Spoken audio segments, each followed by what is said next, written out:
বহুল আলোচিত বাংলাদেশ প্রকৌশল বিশ্ববিদ্যালয়ের শিক্ষার্থী আবরার ফাহাদ হত্যা মামলায় বিচারিক আদালতের রায় বহাল রাখা হয়েছে। ফলে ২০ জনের মৃত্যুদণ্ড ও ৫ জনের যাবজ্জীবন কারাদণ্ডের আদেশই বহাল থাকছে। রোববার বিচারপতি এ.কে.এম. আসাদুজ্জামান ও বিচারপতি সৈয়দ এনায়েত হোসেনের হাইকোর্ট বেঞ্চ এই আদেশ দেন।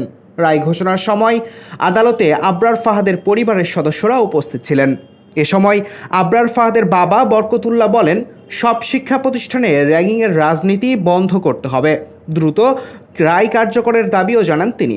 আবরার ফাহাদের ভাই ফায়াজ বলেন, এই রায়ে আমরা সন্তুষ্ট, তবে মৃত্যুদণ্ডপ্রাপ্ত আসামি জেমি পালিয়ে যাওয়ার বিষয়টি মেনে নিতে পারছি না। সাংবাদিকদের অ্যাটর্নি জেনারেল আসাদুজ্জামান বলেন, এই রায়ের মাধ্যমে আবরার ফাহাদের পরিবার এবং জাতি ন্যায় বিচার পেয়েছে। রাষ্ট্রপক্ষ হিসেবে এই রায়ে আমরা সন্তুষ্ট। এদিকে মৃত্যুদণ্ড পাওয়া আসামি মুনতাসির আল জেমি গত বছরের ৬ আগস্ট গাজীপুরের হাই সিকিউরিটি কেন্দ্রীয় কারাগারের দেয়াল ভেঙে পালিয়ে যায়।